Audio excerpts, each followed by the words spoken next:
Welcome to the MPAC banquet. How many of you enjoyed the conference today? That sounded like about half of you. The other half didn't attend.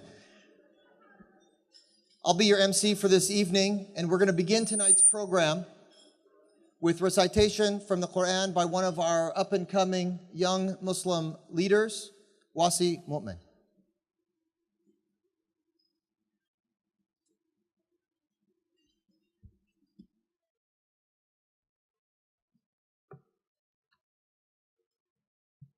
Assalamu alaikum wa rahmatullahi wa barakatuh.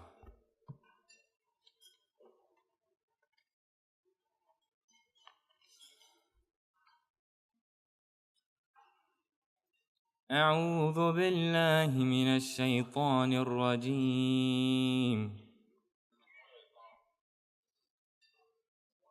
ألم تر كيف ضرب الله مثلا كلمة طيبة كشجرة طيبة أصلها ثابت وفرعها في السماء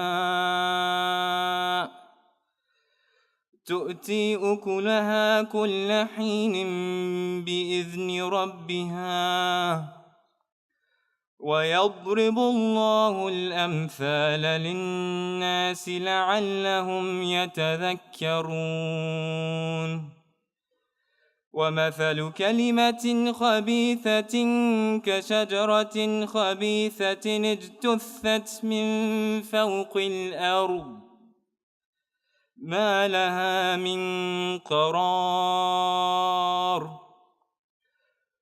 يثبت الله الذين آمنوا بالقول الثابت في الحياة الدنيا وفي الآخرة ويضل الله الظالمين ويفعل الله ما يشاء.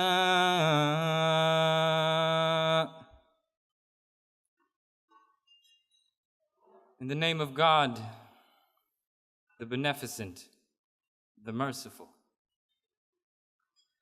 Do you not see how God sets forth a parable? A goodly word is like a goodly tree, whose root is firmly fixed, and its branches reaching the heavens. It brings forth its fruit at all times by the leave of its Lord. So God sets forth parables for men, in order they may be in constant reflection. And the parable of a corrupt word is that of a corrupt tree. It is torn up by the root from the earth. It has no stability. God will establish and strengthen those who believe with the word that stands firm in this world and in the hereafter.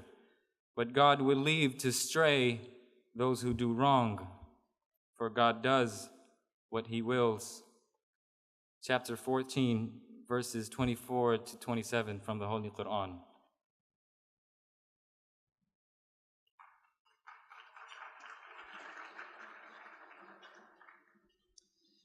We're going to begin tonight's program with the presentation of the Community Partnership Award. And here to read a proclamation on behalf of the City of Los Angeles, we have the Interfaith Liaison Officer, Daniel Tam.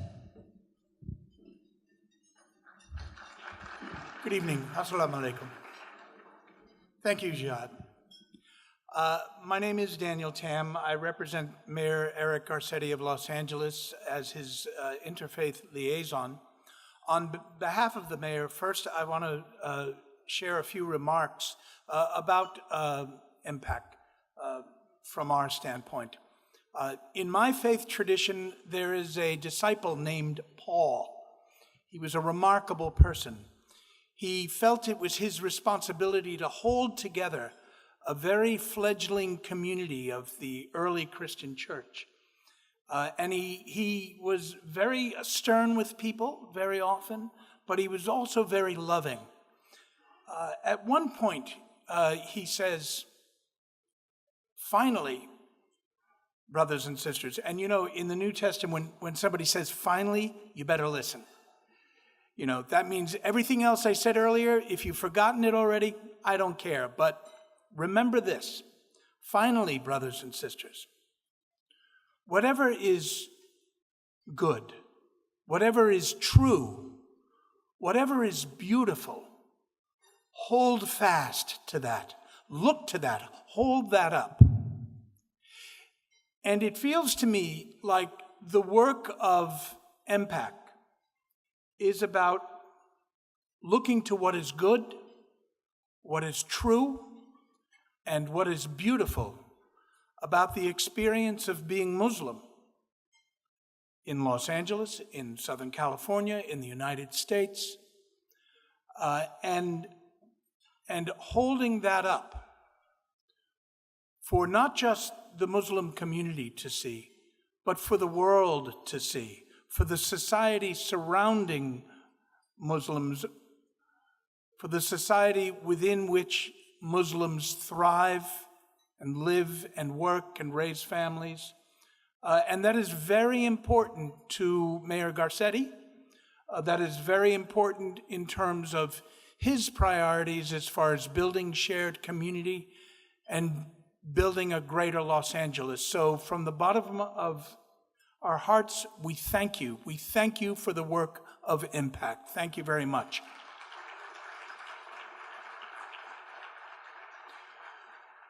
For Deputy Chief Mike Browning, to my left, right over here, this fellow over here. City of Los Angeles, congratulations, Deputy Chief Mike Browning. Los Angeles Police Department. As mayor of the City of Los Angeles, and on behalf of its residents, I am pleased to congratulate you upon being honored by the Muslim Public Affairs Council for your dedicated work on building and strengthening community partnerships. December 13, 2014, Eric Garcetti, Mayor. Thank you. Thank you, sir. Congratulations. Deputy Downing is going to stay out here because we have another city official, and he represents really what is becoming the cutting edge of Muslim civic engagement. He is the first ever Muslim elected to the City Council of Artesia, Ali Sajjad.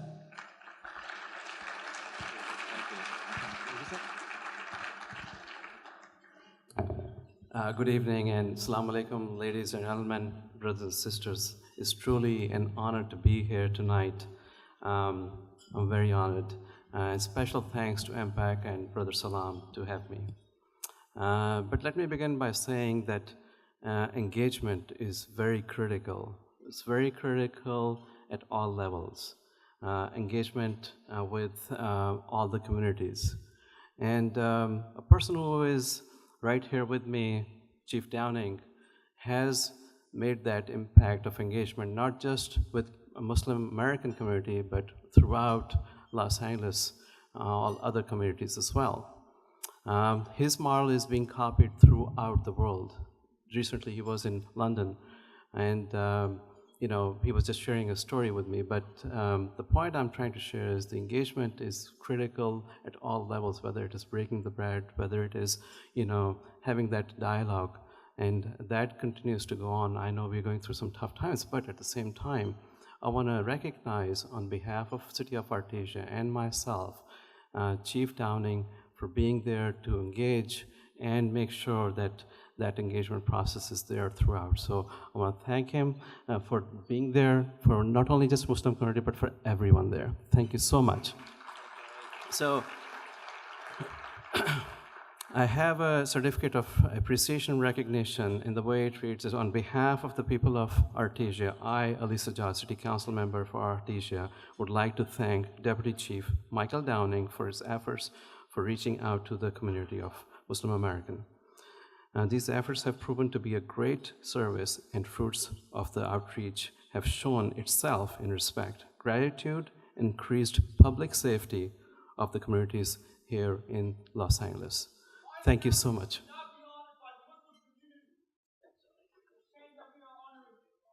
My pleasure.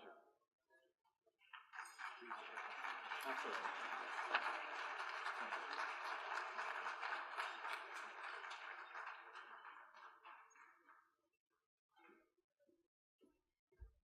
I apologize. I must at this point also introduce a small video which actually is about Chief Michael Downing, and we're going to play that video at this time. Thank you.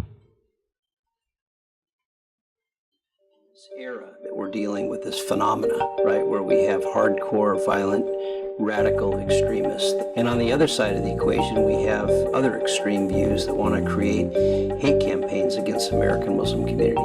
And I think law enforcement is really positioned well to be at the center of this. When something happens and it's directed at Muslim communities, we come together shoulder to shoulder and we do press conferences to say, hey, this is not about Muslims, this is not about Jews, and this is not about Christians, this is about humanity. There is absolutely no room in our society for this type of intolerance. We had to find a way to have common ground to work together, and the common ground was basically the values and principles that kind of guide our daily life, the values that people came to this country in the first place, the values of freedom, equality, acceptance, those types of things. And not everybody is our advocate. We want people to say, hey, we don't agree with you on this issue. We may disagree, but we're not disagreeable. But I think MPAC has been one of our great partners in that when we do something wrong, they let us know. They give us an opportunity to fix it. They give us feedback. And I think that's what partnership is all about. And I think if we can build this model here and continue to improve the model, then it gives an opportunity for the rest of the country to say, hey, you know what? I think we can do this. There's no inherent conflict between being a faithful Muslim and a loyal American. This is your home. Let's make our home better for our kids so that when they grow up, they want to contribute to keeping this a safe home as well.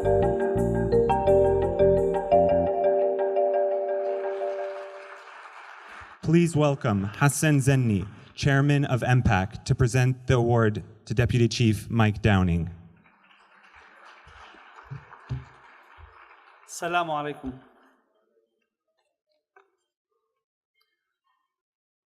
I want to say a few words about our honoree tonight.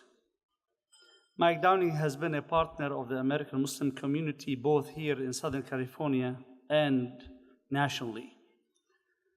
We live in times where the megaphone is dominated by the extremes, and it is rare to find individuals who are willing to sit down and understand one another. And Mike Downing is one of those rare individuals who are willing to do that. Mike has faced attacks from people who do not want American Muslims to be influential in the civic and political process of our country. Mike has been advocating that American Muslims and Islam are not part of the problem, but part of the solution. Mike has recognized the contributions of American Muslims, institutions, and leaders. It was Mike Downing who, in front of law enforcement, I really want you to listen to this. It was Mike Downing who, in front of law enforcement officials, recognized that the work of Dr. Maher Hathout, and he called him the Martin Luther King Jr. of our region. Mike has been a proponent of community engagement around the country, proposing a model of partnership rather than surveillance and heavy-handed law enforcement tactics. And that's why, ladies and gentlemen, brothers and sisters, we are honoring Mike Downing tonight. Mike?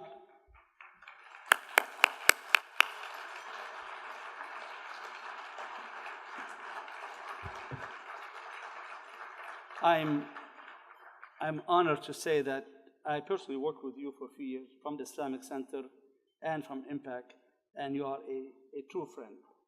I really want to say that. What the award says, in the name of God, most compassionate, most merciful, it is chapter 2, verse 148. To each is a goal to which God turns him. Then strive together towards all that is good. Whosoever you are, God will bring you together, for God has power over all things. The Muslim Public Affairs Council Foundation presents the Community Partnership Award to Michael Downing in honor of your leadership and dedication to public service and trailblazing partnership with the American Muslim community. This is our 4th annual convention. Thank you, Hassan. Thank you so much. Say a few words. All yours. Assalamu alaikum. Good evening, everyone. MPAC. Thank you. No.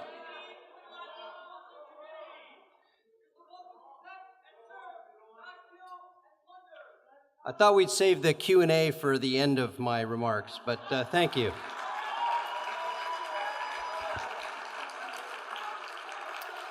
I know that we have worked for so many years. We have stood together during good times, and we have stood together during difficult and challenging times. These are challenging times that we're in today, right now. Especially today, our world is struggling. We feel it. We are witnessing injustice, we're witnessing oppression, falsity in human relations, cruelty, and in some cases, humiliation throughout the world. We're reeling from what we're seeing overseas. We're reeling from what we've seen as a result of Ferguson, from the war, and from the recent Senate Intelligence report on interrogation. These incidents shake public trust. Nobody knows that more than public servants, which I represent. And by the way, this recognition, although I'm humbled to be up here and receive it and speak to you, this is about us. This is about the officers that work in this outreach and engagement. This is about you who have rolled up your sleeves and engaged with us civically and trying to make our community safer and the quality of life better. But remember, with all this chaos, few countries in the world would expose these deficiencies and work so very hard to correct them. And your voice helps in correcting that. I know MPAC has been criticized by having me here tonight. I think it showed tremendous courage because the dialogue and the work that we do is so important to what we're going to see in the future. And we need your input, we need your collaboration. This is about the collaboration that we've done together over 6 or 7 years, I believe, to make our communities more just, more peaceful, one of fairness and acceptance. And I think that MPAC has accomplished so much in the last 5 years because of you and because of the leaders that you have. We still need to push beyond injustice, oppression, falsity in human relations, cruelty and humiliation, and instead, we need to push for a stronger reason to fight for a reign of truth, for love for one another, for honesty, for justice, security, and personal relations based on the possibility of human dignity. There's a great quote that says, "Both liberty and equality are among the primary goals pursued by human beings throughout the many centuries. But total liberty for the wolf is death to the lamb, and total liberty of the powerful and the gifted is not compatible with the rights to a decent existence of the weak and less gifted." So we do need to find balance as we push out and serve humanity. Our shield in protecting the values of our country, something Dr. Maher Hathout has said and has become a mantra. And what he has said is that the values are the most important thing we need to protect because they are the values that give us our freedom, our liberty, our acceptance, our ability to believe in what we want to believe. And those values lie in the Constitution, but our strength lies in the communities that we serve, all of you. So I really hope that we can continue to focus on the conversation of service, humanity, integrity, professionalism, values, and the opportunities we have in front of us. Is there justice in communities? Is there fairness in communities? Is there liberty in communities? Is there good quality of life in communities? And is there acceptance? Those are the questions we have to keep asking ourselves. And then, as I heard a speaker earlier today, there is no better community, there is no better city or region or country to show the world what it is to be American and live in a country which allows people to better their life, to be free, to have ideas, to innovate. And how do we continue to shine the beacon of hope on people such as yourselves, people who believe in what our country stands for, people who are engaged with communities, people who serve with a servant's heart, people who are striving for a better world, and a world that's built on justice, truth, and peace. To have peace, we must have justice. To have justice, we must have truth, and that is what we're all seeking. This is our challenge, and this is our call to action, and it's my honor to work with all of you. Thank you.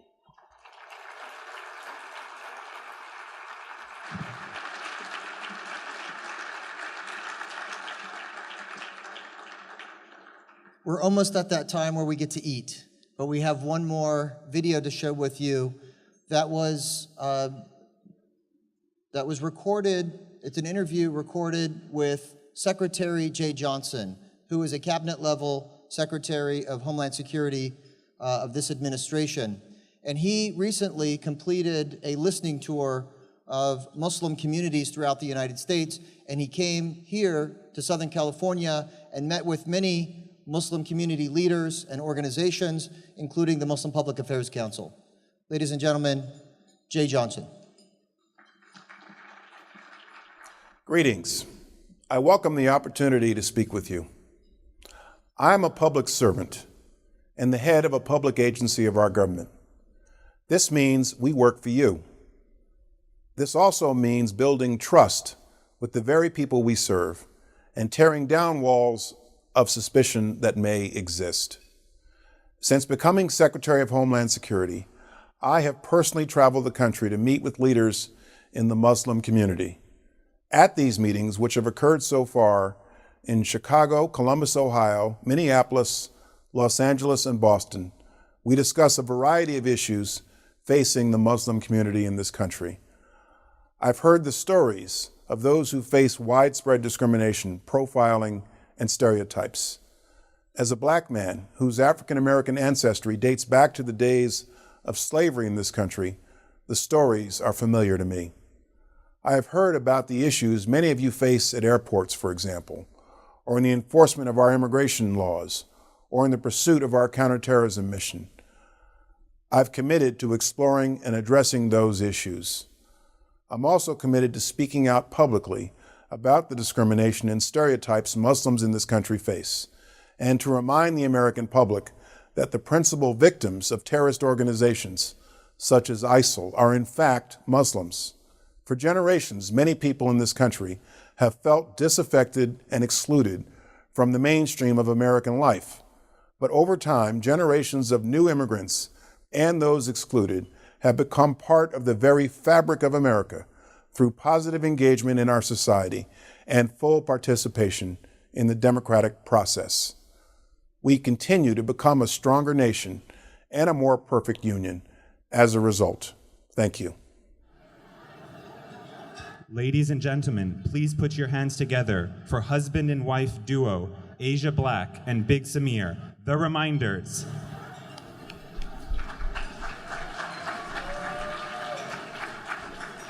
Assalamu alaikum. I know everyone's eating, so I'm just going to give you some time to finish up your meals, but I just wanted to come up here and say something before we begin. First, it's a privilege and an honor for us to be asked back here for a second time at the MPAC conference, so thank you so much for having us back.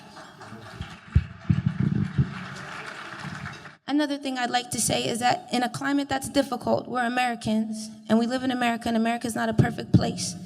And it's a place that requires balance. And just as we can honor an individual when they've accomplished something, like we're honoring Officer Denning today for doing something good, we can also acknowledge when there's injustice in the world and somebody may have done something wrong. We just want to thank MPAC for having us here today and creating a platform for us to have the conversations that are very difficult to have as a community. So we just wanted to thank you for that. It's very important that we have those conversations so that we can be champions, not just for our people, but just champions for the people. Is that okay with everybody? We appreciate you having us here. We appreciate the diversity. We appreciate being able to have a balance of situation. And we appreciate the time and opportunity we have. So we're going to get into it. Is that okay with everybody? All right. Some people, this might be your first hip-hop experience, so hopefully it's a good one. Yes. Don't run out the door. It's going to be okay. Yeah, yeah, yeah, yeah. Yeah, yeah, yeah, yeah. And they said we would never make it this far. but we knew We could. and this journey It's long and the road is hard. but I'm feeling good. And they said We would never make it this far. we knew we could.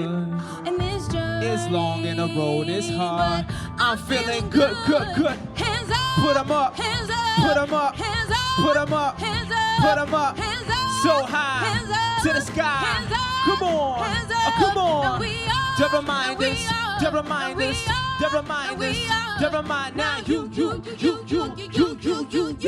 You are now rocking with the best. We would never make it this far. We knew we could. and this journey It's long and the road is hard. but I'm feeling good. And they said We would never make it this far. We knew we could.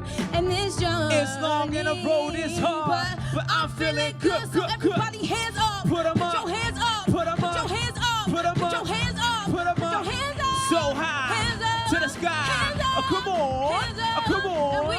Never mind And we this. are. Never mind And we this. are. Never mind And we this. are. Never mind now. You are now rocking with the best. It's been a long time coming, we finally here. Been putting in work, now the mission is clear. Still kicking that truth straight into your ear. The reminders represent. Represent. It's been a long time coming, we finally here. Been putting in work, now the mission is clear. Still kicking that truth straight into your ear. The reminders represent. Represent. Represent. Represent. You still doing okay?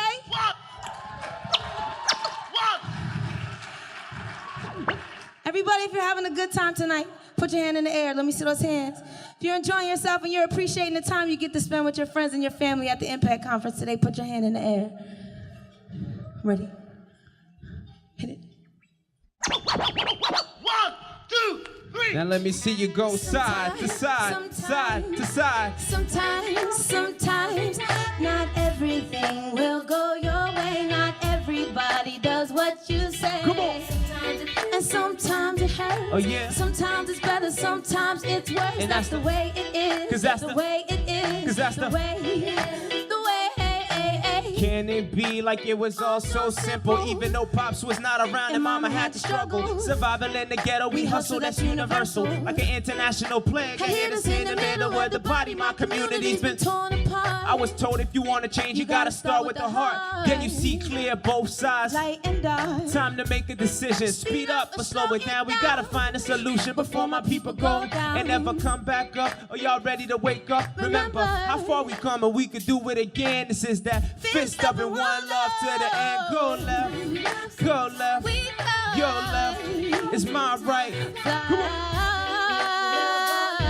Not everybody does what you say. And sometimes it hurts. So I was born in Brussels, Belgium. And I'm gonna do a little something in French if that's alright. Yeah. C'est pour les églises, les mosquées autour de ma cité. Moi je viens des banlieues, pas des Champs-Élysées. Alors j'écris pour tous mes frères perdus et enfermés. Et les mères et les sœurs qui sont plus braves que des pompiers. No matter where we come from, no matter where we go, life is gonna follow us, the high and the low. Never, never give up. Keep moving on. Never, never give up. Stay motivated and strong. Pas de soucis, pas de regrets, il y a toujours un chemin. Garde la foi, la vie est dure, mais pas quand on se tient les mains. Plus de joie, d'amour et unité, on en a besoin. Sans frein, nous on avance tout droit jusqu'à la fin. There are no mistakes, only lessons we learn. We must appreciate the blessings we earn. Everything's gonna be alright. Everything's gonna be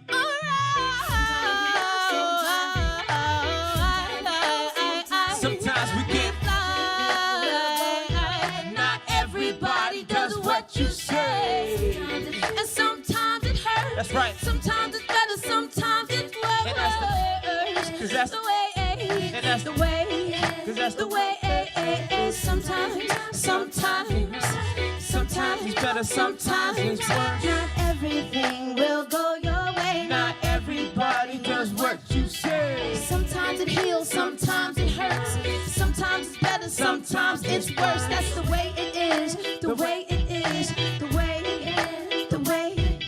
Sometimes we laugh, sometimes we cry. Tell 'em. Sometimes we crawl, sometimes we fly. Not everything will go your way. Not everybody does what you say. Sometimes it heals, sometimes it hurts. That's right. Sometimes it's better, sometimes it's worse. But that's the way it is. The way it is. The way it is. That's the way it is. Peace. Thank you.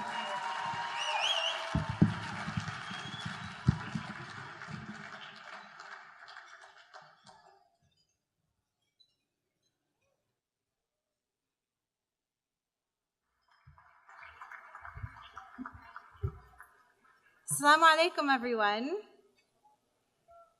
I don't know how to follow a performance like that, but I will try. Again, my name is Hadel Shishtawi, and I am MPAC's National Policy Analyst out of our Washington, D.C. office, and I'm so excited to be here, to be back home in Los Angeles. So thank you all for welcoming us from our D.C. office here with open arms and a beautiful sunny day. Thank you. Our theme this year, America Deserves Better, is a reminder that we must remain active in the political and civic spheres in order to live in the America that we all envision. And this doesn't happen other than through sustained engagement. That's the MPAC way. That's our approach. Now, since 9/11, the Department of Justice has set up quarterly meetings to communicate more effectively with impacted communities. And on behalf of MPAC, I attend those meetings quarterly, and I try to work hard to ensure that our concerns are being communicated and they're being voiced. Now, I can tell you that not all of these meetings are nice, they're not always friendly, and sometimes they can be quite tense.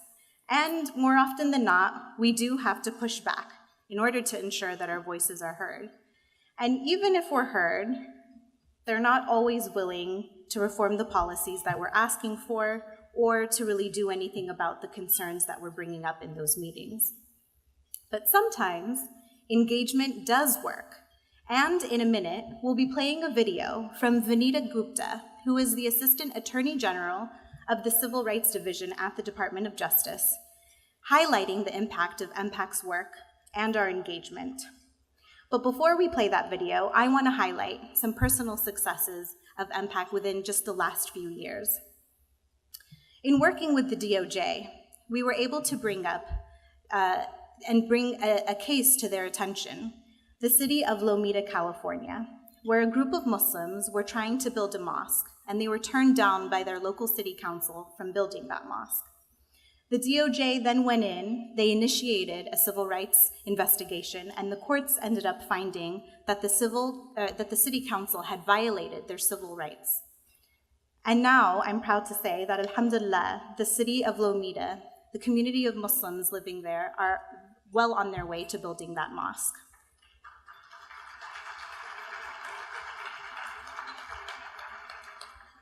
This next success was through sustained engagement. This was really hard work. In 2011, I'm sure as you all heard and you read the reports, a series of really troubling reports came out. They were released in the New York Times regarding federal materials for law enforcement trainings. These trainings were being conducted for federal officers all around the country, and they were being used with bigoted, biased, and incorrect materials about Islam and Muslims, and that led to further racial profiling of American Muslims. Now, in one of those interagency meetings that I attended, we brought up the issue of anti-Muslim training, and through that engagement, and it took a couple of years, we were able to create an oversight group and a reform process where the bad material was ultimately purged. This is over 7,000 documents. And in the video that we're going to play now, you're actually going to hear Vanita talk about our success of reforming that policy through engagement. And I think you'll be hearing about some other successes as well from Vanita. So with that, I'd like to turn your attention to Vanita Gupta from the Department of Justice. Thank you. Hello, it is my great pleasure to bring you greetings from the Department of Justice and to congratulate MPAC on its 14th annual national conference. I regret that I'm unable to be there in person.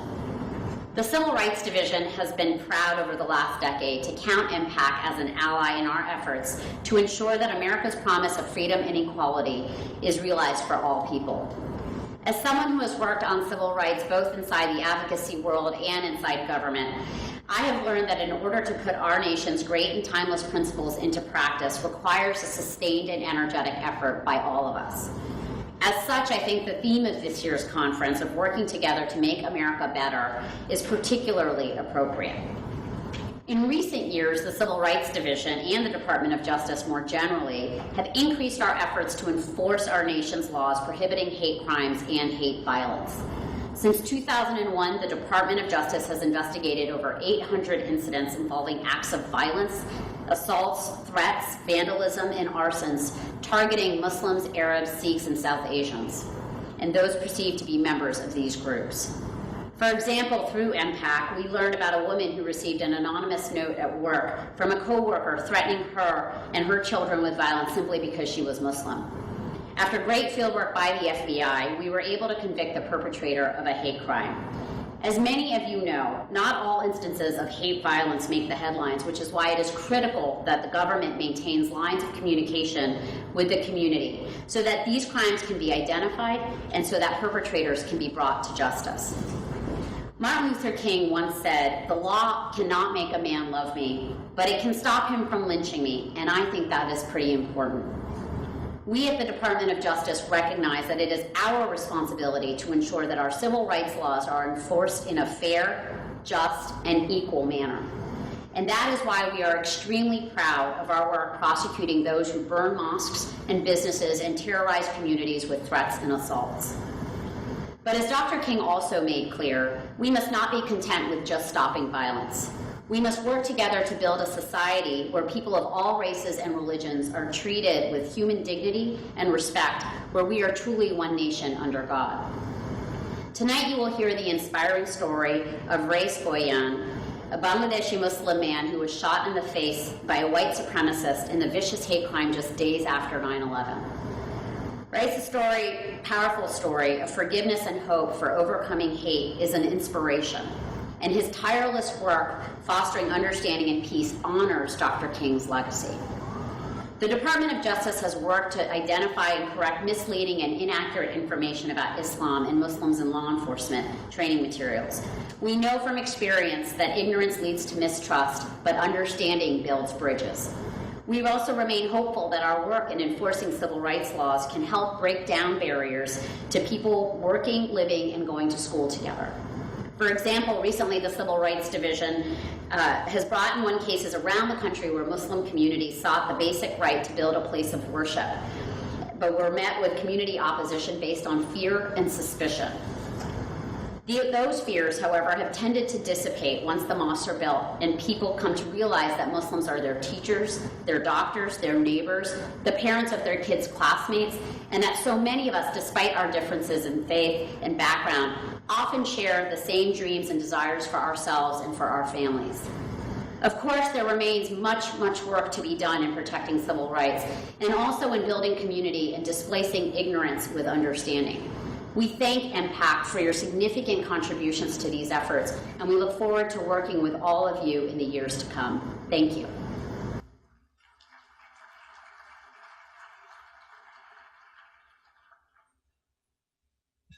Please welcome a man who needs little introduction, MPAC President Salam Al-Mariyati. Thank you. Assalamu alaikum. Welcome everybody to another great evening for the Muslim Public Affairs Council, but I need to file a complaint with my own organization. They wouldn't let my mom in the door because she didn't have a wristband. I think that's an issue of racial profiling. I'm going to have to talk to the president of the organization about this.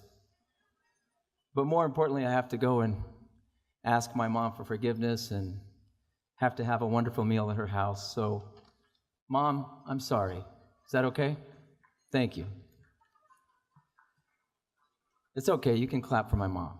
She has a lot to do. She has a lot to do with why I'm here today. I'm going to cut it really short. I don't think there's much that needs to be said. I think all of you understand why we need MPAC. Our vision is to see America enriched by the vital contributions of American Muslims. That is when the narrative will change, so that we can show what Islam is all about, as opposed to always trying to defend what it isn't. Let me just tell you 3 points. We had a sheriff named Lee Baca that we engaged for quite some time until he had to retire. And he wasn't perfect. He had some problems, obviously. That's why he had to retire. And his department wasn't perfect. We all know the stories about the LA Sheriff's Department. But we engaged Sheriff Lee Baca. Lee Baca went to Congress for a very important congressional hearing entitled The Radicalization of Mosques in America. And I don't know how many of you remember who was the sponsor of that hearing: Peter King. It was infamously known as the Peter King hearing. The key witness against Peter King was Sheriff Lee Baca for saying that Muslims are part of the solution. And with all the problems, and when we engage, it doesn't mean we endorse everything that goes on in the departments of the people we engage, but it means that we are working for the betterment of American society by promoting the values that are important to us.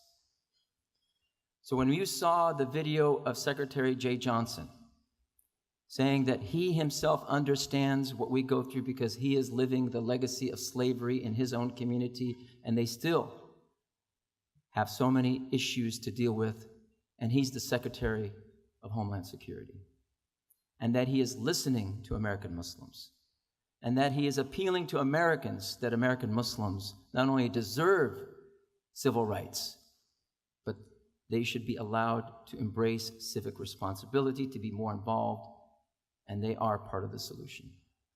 And when we hear the Department of Justice Civil Rights section talk about the track record of our organization with them in representing you, it is about working with our allies in the government. And it takes a long time to engage them and talk about these issues and go through some serious disagreements.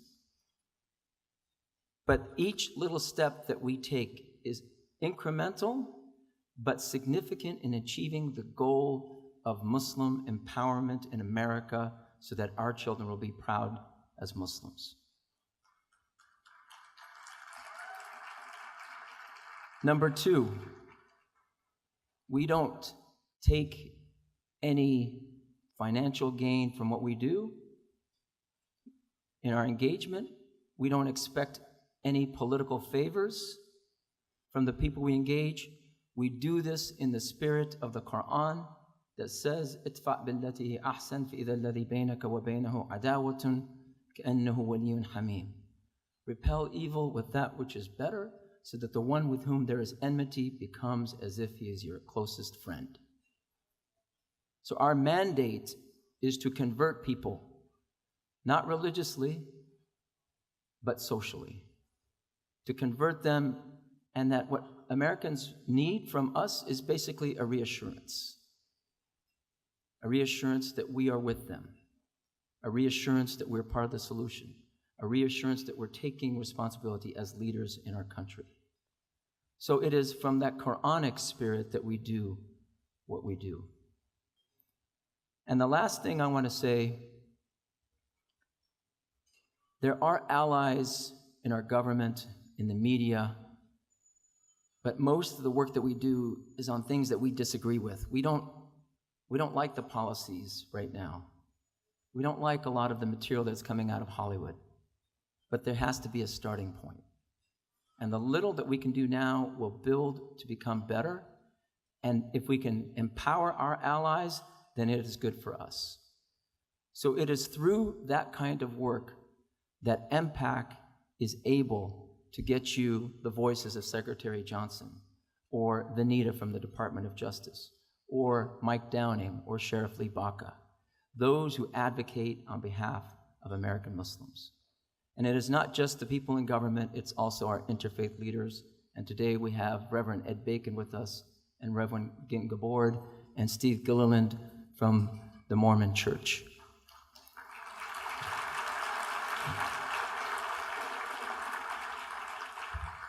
So our message tonight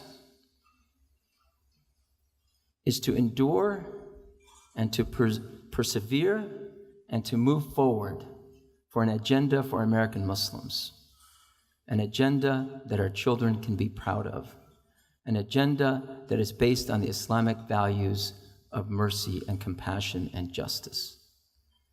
Our agenda today will take us towards the direction where someday we will find not only 2 members in the US Congress, but many members in the US Congress.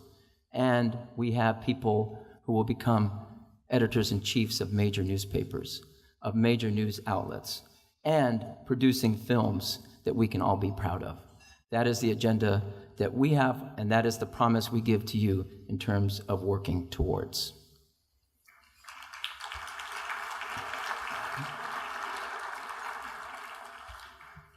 The last thing is, I can only say things so much on the stage. The best way to show you something is a video that our illustrious Hasnain Said and Wissam Nassar produced. It is a video that talks about what we endure on a day-to-day basis in MPAC. I want you to watch it, and if you feel that you agree with it, then please, we are counting on your support because we take no financial aid from any foreign groups or foreign governments. We do the work because you support this effort. So with that, please play the video.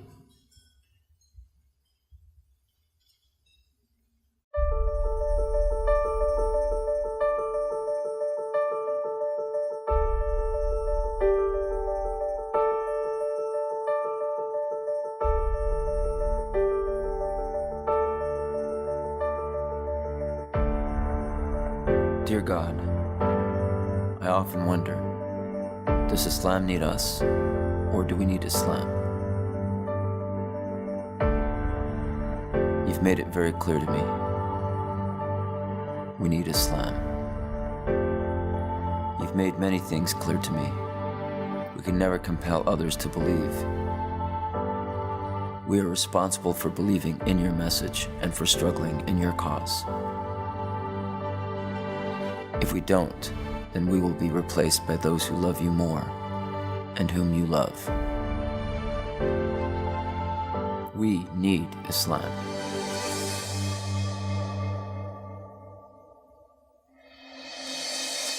I've always thought about working for you, even when the order was to become a doctor or an engineer. I knew when I stepped into your house in 1978 that my life would change forever. I could have destroyed myself with empty pursuits of pleasure, but you decided to save me from the path of delusion and the one mired with religious sloganism and Middle East madness. One that insults Islam more than 1,000 Salman Rushdies, and one that was taking more of our children away from Islam than keeping them in. We needed a rational voice for rational people, and you gave us the Muslim Public Affairs Council as the vehicle for change. It was, and still is, the little engine that could. The Muslim Public Affairs Council is a public service agency aimed at disseminating accurate information about Islam and about Muslims throughout the world. We, the American Muslim community, are that voice of moderation that people keep asking about. What are you doing to regain the trust of the American people? Reham, even before the State of the Union, America has to take leadership on this issue because we have the ability to really bring the people together. From its inception, the Muslim Public Affairs Council dealt with serious challenges. One Middle East disaster after another, political exclusion, character assassination by others, and charges of apostasy by our own. But throughout these challenges, you strengthened our resolve and our status. You made us durable. withstanding any external threat and internal shortcoming. You gave us many gifts, the pearls of wisdom from Dr. Maher Hathout, the fascination of Americans who never heard of a credible Islamic voice that spoke to their true reassurance and their aspirations for religious freedom and coexistence, for emancipation of Muslim women, for an antidote to Muslim extremism, Islam. That is the message of the Muslim Public Affairs Council, an Islam that empowers all who believe in a better life for humanity, an Islam that is the light for Muslims, taking them out of darkness, an Islam for humanity, an Islam by Americans for America. You can see that the world is changing. In order to stay current, we need to start reflecting an image that is different than what has been perpetuated in the past, because representation matters, images matter, and it's a direct reflection into our society. I fell in love with MPAC, with the Young Leader Summit, and that they will bring their students to CBS, and I will have executives from all over the corporation talk about our respective roles and really trying to gauge where they are. We have the saying, if you can see it, you can be it. The door is now open. Tell your story. If this story doesn't represent you, what story does? If there isn't one out there, create it. When you see a Muslim character or certain stock kind of characterizations that people might fit into, the vast majority of Muslims in the world aren't any of those things. We need to be engaging in these conversations. We need to create these open dialogues where not only are we armed with the right kind of information to disseminate, but we're also creating an environment where people aren't afraid to ask. So to have an organization like MPAC, where if questions come up, or there's information we need, or we need to educate ourselves, there are people that we can reach out to and help us tell the story effectively and honestly.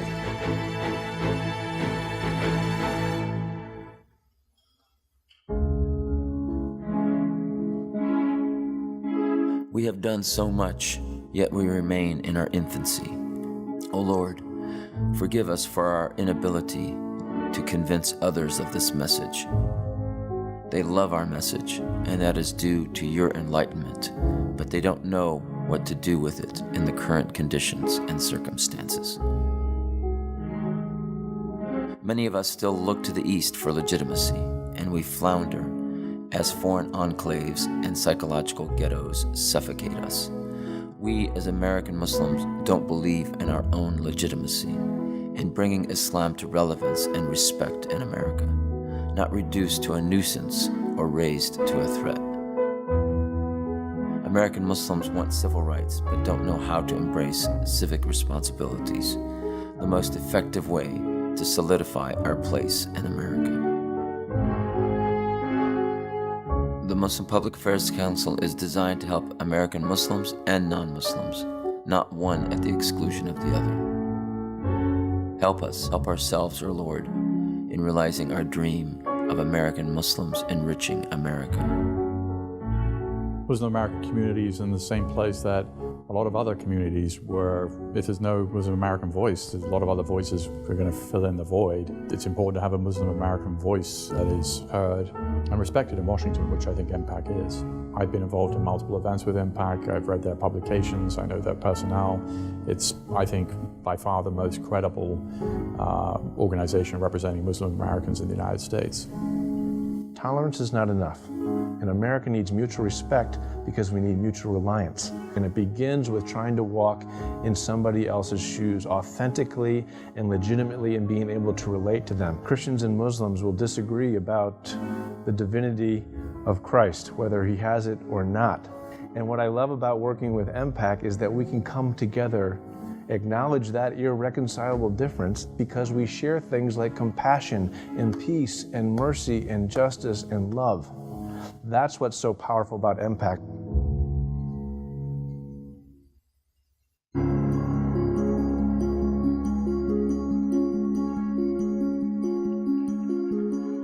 When we are vital to America's success, that is when we will begin to see anti-Muslim hysteria subside.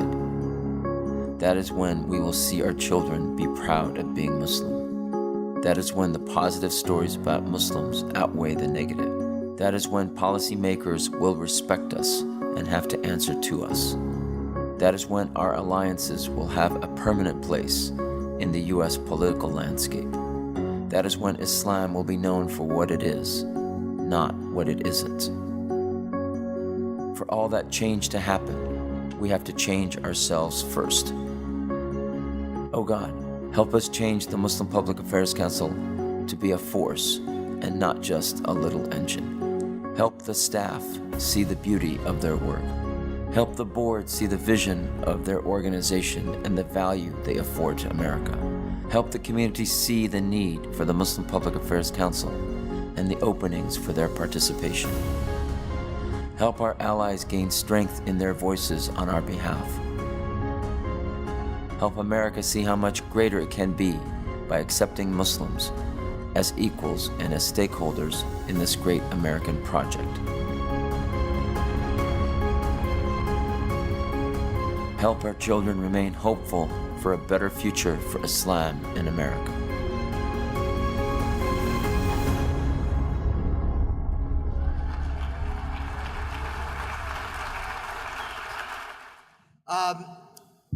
We are coming to the heart of the program, and this portion of the program is really what excited me about attending tonight's banquet. This story grabbed my attention not just now when the book came out this year, but years ago. Years ago, I was preparing for a Jummah khutbah at the Islamic Center, and I heard this story, and it grabbed me. It touched my heart. I was inspired, and I shared this incredible story at a Jummah khutbah many years ago, and now it's a book. There's going to be a movie. I don't want to give everything away, but it's really become an incredible, compelling story that is reaching the hearts and minds of millions in this country. To introduce our main speaker, our keynote speaker, and the topic of the true American, we have a short video. Following the short video, we will have a conversation with the author of the book, and finally, the keynote address by the subject of the book, Rais Bhuiyan. So please join me in watching this video, and we'll continue our program thereafter. Thank you. I'd actually spent kind of a year and a half looking for some sort of story to tell about the American dream and what was happening to it. This story scrambles everything you think. One of them is an immigrant from Bangladesh who comes to America wanting to get in on the IT revolution. The other is a product of a kind of ailing white working class in Texas. The gunman came to the store, pointing a gun directly at my face, and I begged him not to shoot me. And I realized that he is not here for money. I did what I thought I had to do. I did what every other American wanted to do, but didn't have the nerve. Shoots him point blank range. It was very hard to argue that he had a chance to be much different than what he became. Abuse from the youngest days, wrestled with meth and wrestled with being in and out of prison. This man is scheduled to be executed in Texas. In his final days, his victim has been fighting to save his life. I didn't want him to die. I looked at him as a human being like me. His execution will not eradicate hate crimes from this world. We will simply lose a human life without dealing with the root cause. He got an exposure to another America, and he didn't like the fact that there was this undernation of hurting people beneath the fortunate country he had accessed. And he decides that publicly forgiving this man and then fighting to save his life would not only be the right thing for that man and for him, but would invite a dialogue in this country about the power of mercy instead of revenge. Once he found peace, forgiveness, compassion from the person whom he tried to kill, he became a changed person. My split second of hate and anger after 9/11 has caused many people lifetimes of pain, and I regret that. One was just this story of attempted murder and forgiveness. But beneath that was really a story of these two Americas, a thriving one and a failing one, which kind of often stay apart, but brutally collided in this story. It was the Muslim immigrant from the third world who actually was able to access the America that still worked, because after being shot, he rebuilt his life in this extraordinary way. And it was the Texan born in America who actually, when you dug into it, belonged to an America that stopped working a long time ago. It's the Muslim man who's seeking mercy. and the Muslim man who argues that the Quran compels him to the belief that taking a life is like taking all lives, and saving one life is like saving all mankind.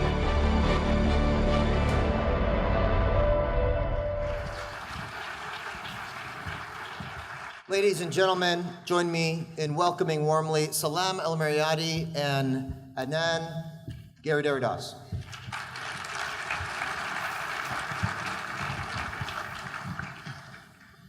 Thank you very much. Anand, it's great to have you with us today. I thought we'd just have a conversation about your book. The book is called The True American, Murder and Mercy in Texas. And obviously the first thing many people think about is, well, who is the true American? And this book is about Rais Bhuiyan, who's with us, and he'll be introduced by Congressman Adam Schiff after this. What made you decide to do a story about Rais? Assalamu alaikum. Thank you for having me here. You know, one of the challenges for a writer is to bridge big stories with small stories. And what I mean by that is the things that matter most are the kind of great stories of our time. For example, in this case, I was consumed by the idea that the American dream had stopped working for an enormous number of people, even as for another set of people, it was working better than any country's dream had ever worked, and better than it had ever worked here in history. And so that was the big idea. But I just already gave you that big idea, so it's not a book. You have to find a small story, a group of people, a situation that's human, to explore the idea and to kind of share it with people in a way that gets at people's hearts rather than just their head. And so I kind of had that big idea swirling for a while and thought of a million different ways of writing different books that would have explored that kind of two Americas story. And then one day I see in the newspaper this brief saying that there was this case in Texas and a guy was going to be executed. So far, not really news. And then the last part of the news brief was a man by the name of Rais Bhuiyan, living in Texas, that started to be a little more interesting news, was fighting to save this guy's life in the name of Islam. And suddenly I just wanted to know more. And usually when you want to know more, it's a little bit of a hint that maybe other people will want to know more too. That was 9 a.m. By 11 a.m. that day, I called out to my wife from the study and said, I have the next book. The book is not just about Rais Bhuiyan. It's about another man named Mark Stroman. Mark Stroman, a white supremacist, is the one who shot Rais in the face. What made you decide to do a book that talks about both of their lives? You know, so you heard a little bit in the video, but you essentially have this man, Mark Stroman, who was a sort of part-time white supremacist, you could say, and who had a hard life, drifted in and out of work, drifted in and out of prison, drifted in and out of the lives of the children he'd fathered, and goes crazy after 9/11 with rage and commits these shootings. Two of the people died, two of the convenience store clerks. And because Rais survived, and because Rais 10 years later made an attempt not only to forgive Stroman, but to save his life, their lives became juxtaposed in this amazing way. And each of them is worth a book, a story. Each of them tells us something. But to me, it was the juxtaposition of these two men as claimants to something fundamentally American that was very powerful. And so Rais represents this claim that to be an American is to be part of an ethic more than an identity. Doesn't matter where you came from, it matters what you believe and that you're here and that you're ready to go and open for reinvention. And but there's also another claim. And that claim can be ugly and it can be expressed in perhaps less ugly terms too, but it's a claim about preserving what's already here rather than letting in new blood. And there are some circumstances where there's a case to be made for preserving. But in the case of Mark Stroman, it was a very radical, fanatical, fundamentalist version of that claim, which was that America was perfect as it was, white, Christian, kind of a country of hamburgers and motorcycles and naked women, as he once put it, and that people like Rais Bhuiyan and the two people he shot besides him were ruining it. And so I wanted to explore the collision of these two claims, and that's how I started.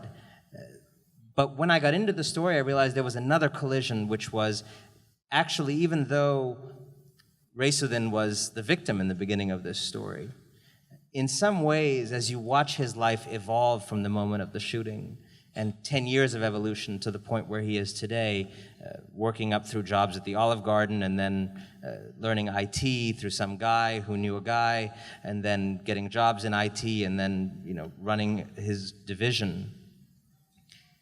Race was actually part of a story, not of victimhood, but of an America that still actually remarkably worked.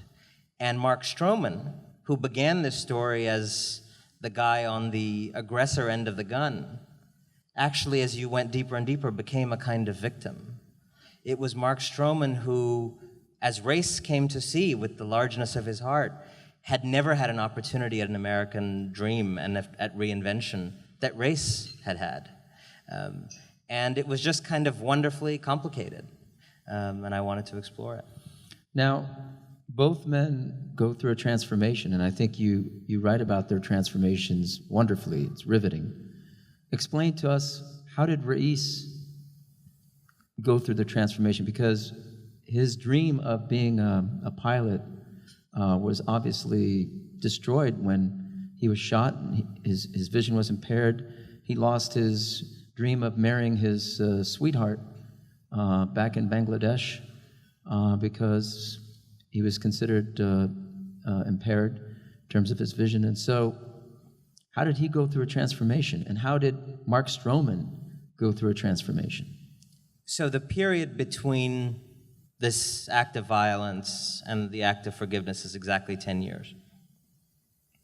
And both, as you say, are stories of transformation. So, Race's transformation begins with simple recovery and triage, and he's sent to a hospital.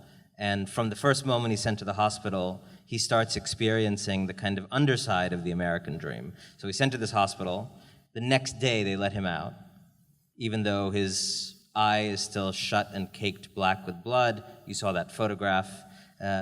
Even though he can't really speak. And he thinks, I'm in a really rich country, and this seems like a pretty good hospital, so maybe they know something I don't, and maybe despite all appearances, I'm okay. But he wasn't okay. He was sent out because he didn't have health insurance, and being shot in the face was a pre-existing condition. So out you go.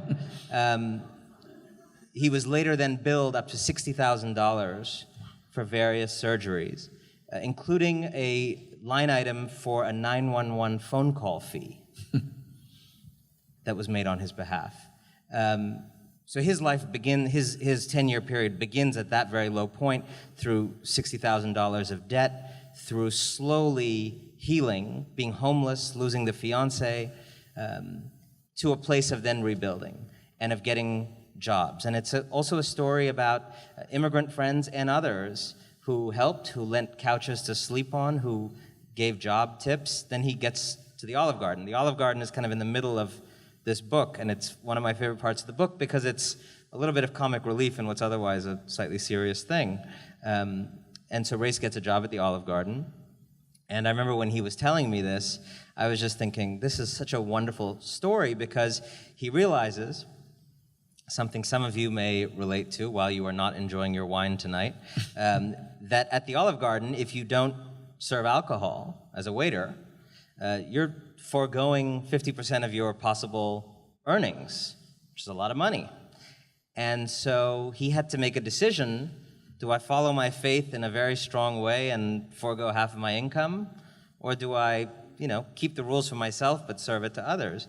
And he kind of had this moment where he says, well, I don't think God would want me to starve, so, there's flexibility. And this is the moment where he became, I think, in my mind, an American Muslim, pragmatic. Well, not all American Muslims do that, but yes. Right. But he was pragmatic. Right. He was dealing with the new realities of the world in which he found himself, a country that he was still learning to navigate. And from there is able to get to IT classes, IT part-time jobs, IT full-time jobs. In that same 10-year period, Mark Stroman, perhaps less outwardly, is going through a dramatic metamorphosis of his own. And it's very different. It's a metamorphosis of actually being alone. When you're on death row, as he was, 23 hours a day in solitude in your cell, 1 hour of recreation.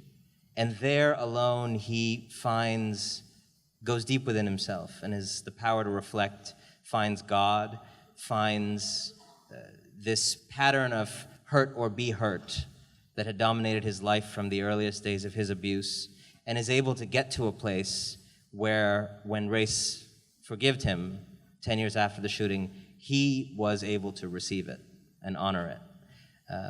And finally, they have a conversation on the day of the scheduled execution 10 years later, in which he calls Rais his bro. He says, "I love you, bro." That was also a time where Rais, go ahead. It was also a time when Rais, through the help of some lawyers, filed a motion with the Texas State Supreme Court. And I believe Rick Perry was the Attorney General at the time. Governor at the time. And Rais says that the Islamic Sharia gives him the right, based on his First Amendment, therefore, the Islamic Sharia gives him the right to forgive Mark. And therefore, the court should respect that right as the victim. And so is the Islamic Sharia of forgiveness against the Texas death penalty law. This is also a very interesting part of the story, and filled with the kind of ironies that make a writer have something to do. And so it begins with Rais, as you say exactly, arguing. He made many arguments, because you have to in these kinds of cases. But one of his arguments was that as a Muslim, he has not just a right, but a duty to forgive. And that the eye for an eye passage has a semicolon, there's a whole other clause afterwards, and it's about forgiveness. And so, as a Muslim, he has an obligation. And then as an American, which he had become 2 years before this case, he says, I have a religious freedom to practice my obligation to forgive. Now, the Supreme Court has not held in Rais's favor on the legal merits of that argument, but it was a powerful moral and rhetorical argument. The best part of this whole thing, and getting to the delicious irony, so Rais is filing these briefs in court and has his lawyers writing those briefs. Meanwhile, Mark Stroman is having his lawyers file their own briefs, arguing directly for his own life, whereas Rais was kind of arguing from the side. And Mark Stroman's lawyers must have seen Rais's briefs and been very impressed, because at some point in Mark Stroman's brief, Mark Stroman, too, gets on the record calling for the application of Sharia law in the Texas courts of law.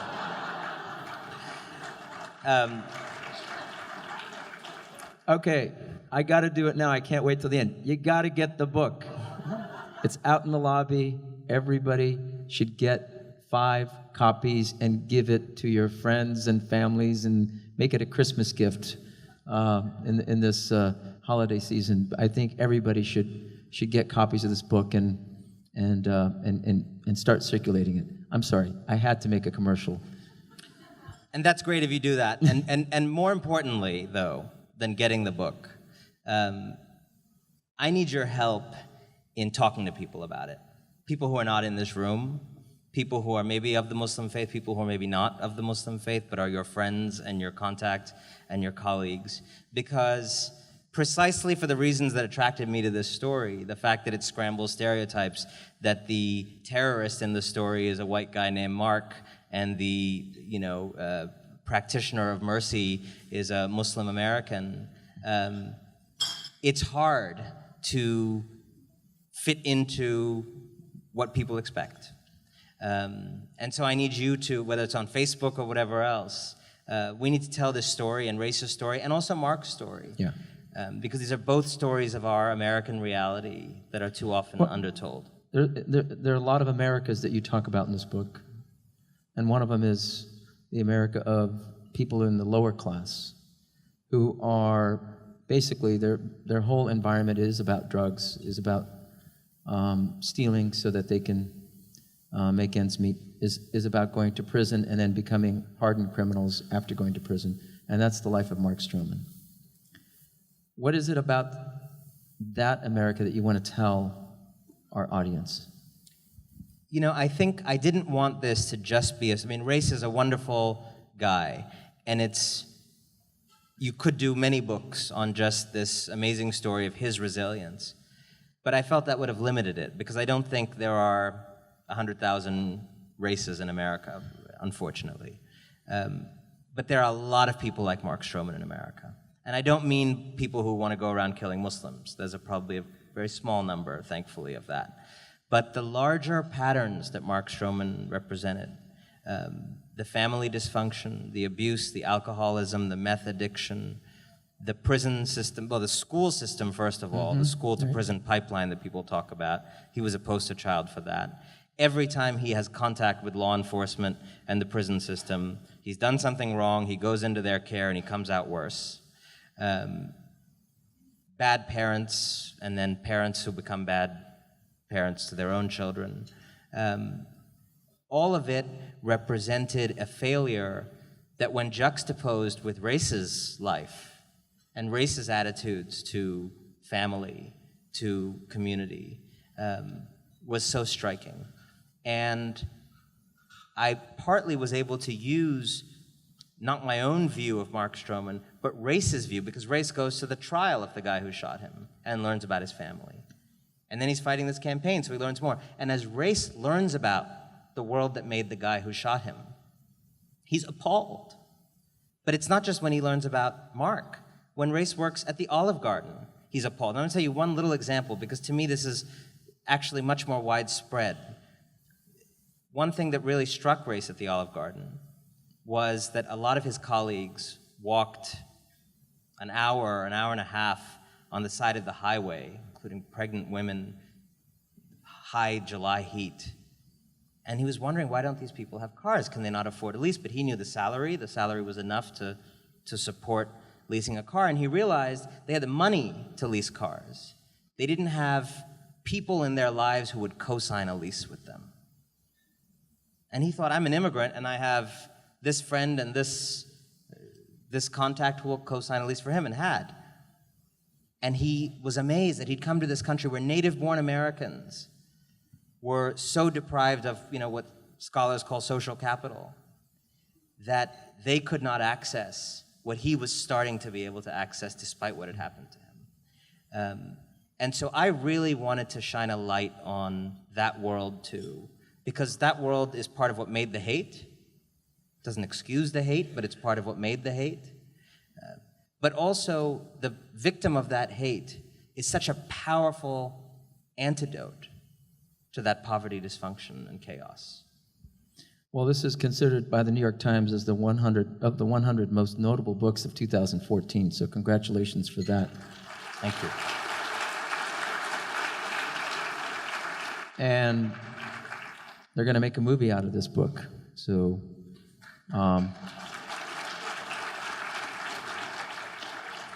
we're looking forward to that, and we have what we call the... Are you planning to audition? No, but we have what's called the MPAC Media Awards, so we might re-invite you and whoever's going to make the film and Rais to that as well. So this is great. I think it's one of the best stories, and if we want to push, if we want to counter negative stereotypes about Muslims, we have to find these positive stories and push these positive stories out. It really is up to us. So I think you've done us a big favor by giving us a tool, the true American. That true American is Rais Bhuiyan. So thank you, Anand, for doing that. Thank you, and thank all of you. To introduce our next speaker, Rais Bhuiyan, I'm so honored to have our congressman in our district, Congressman Adam Schiff, who has been a good friend of the American Muslim community and really took the time. He could have spent Saturday, he just got home from Washington after a long session, but he's here to be with us to introduce Rais Bhuiyan. So with that, Congressman Adam Schiff.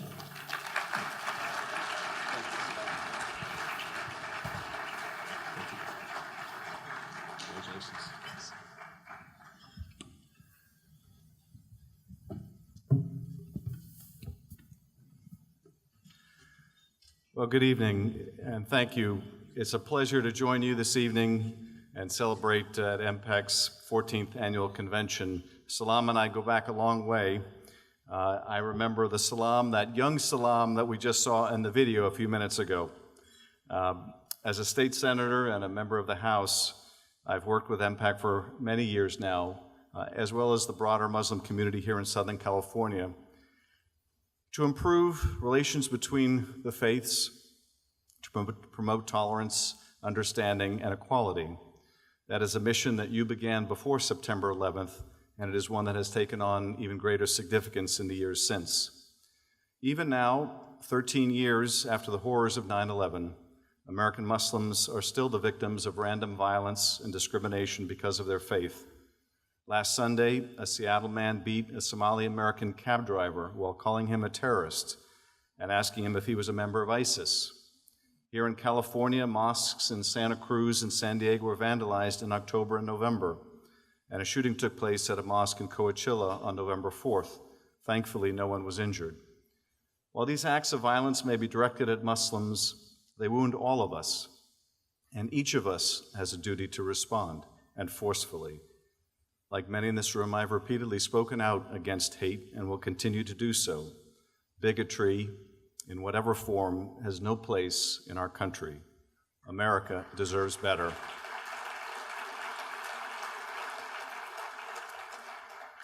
One of the distinguishing features of American experience has been the degree to which religious and ethnic communities have been integrated into our society and rejected the perverse lure of violence.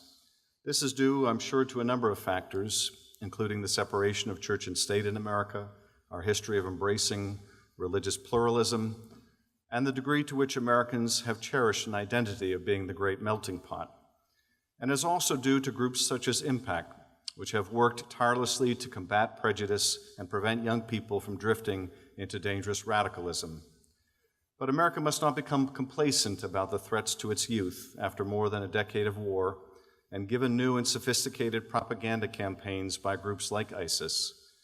As some Americans lose touch with their communities and society, they have fallen prey to ISIS recruiters who have tried to lure them to Syria. This is what happened to 3 Colorado teenage girls earlier this fall, who got as far as Frankfurt, Germany, before they were intercepted and returned to their families. And this is where bigotry has the potential to harm all of us, since prejudice can drive impressionable teens into the arms of jihadis. While a small number of Americans have joined ISIS, many hundreds of Europeans, French, British, and Russian among them, have flocked to the Black Banner. As a member of the House Permanent Select Committee on Intelligence, I can tell you that what happens when they return to their home countries is the stuff of nightmares for Western security officials and European Muslim community leaders. None of us want that for our kids or for our country. That is why we must redouble our efforts to fight hatred here at home, even as we work hard with regional partners to defeat ISIS abroad. And if we're to confront hate, if we're to see the true spirit of all the great faiths like Islam, and if we're to forge a new community of all of God's children here and around the world, I can think of no better person to lead that effort than Rais Bhuiyan. Rais was born in Bangladesh and moved to the United States after serving as a pilot in the Bangladeshi Air Force. Rais first moved to New York City and then to Dallas to seek career opportunities in computer technology. Just weeks after 9/11, while working as a clerk in a friend's gas station, Rais was shot in the face by a white supremacist named Mark Stroman, as we have just heard. Stroman called himself the Arab Slayer. Rais thankfully survived the attack but lost the use of one eye and still carries dozens of shotgun pellets embedded in his face. Stroman confessed to shooting Bhuiyan and killing 2 other South Asian workers and was sentenced to death. And here is where the story of Rais Bhuiyan, a victim of a senseless and brutal crime, became a story of love triumphing over hate. Rais, as we have heard, mounted a nationwide effort to save Stroman and to have his sentence commuted to life in prison.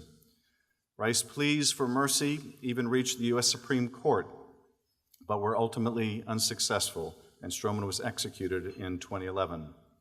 In the hours before his execution, Rais spoke with Stroman. "I forgive you," Rais said, "and I do not hate you." Stroman responded, "Thank you from my heart. I love you, bro. You touched my heart. I would have never expected this." Rais replied, "You touched mine too." In the years since Stroman's execution, Rais has continued with his World Without Hate campaign to promote healing, compassion, and forgiveness. Rais' inspiring story has not only been turned into the book by Anand, who has shared his thoughts with us this evening, but is also being turned into a movie by Oscar-winning Catherine Bigelow. 1 year ago, the world lost the great Nelson Mandela, a man who, like Rais, was able to find forgiveness in his heart when almost any other person would have been consumed with bitterness and rage. But in his extraordinary life, Mandela learned an essential truth. No one is born hating another person because of the color of their skin, or his background, or his religion, he wrote in his autobiography. People must learn to hate, and if they can learn to hate, they can be taught to love, for love comes more naturally to the human heart than its opposite. In the aftermath of the worst moment of his life, Rais learned that lesson of love, and he has dedicated his life to sharing it with us. It is humbling to share the stage with him this evening. And his life reminds me of one of my favorite passages in the Old Testament. It comes from Micah, and it says, "What is required of us but to do justice, to love mercy, and to walk humbly with thy God?" I can't imagine anyone who more clearly embodies that ethic and that spirit than Rais Bhuiyan. It gives me great pleasure to introduce Rais and to present him with the Muslim Public Affairs Foundation Human Relations Award to Rais Bhuiyan in recognition of your commitment to the Islamic value of mercy, boundless compassion, and courage to speak truth over fear. Congratulations.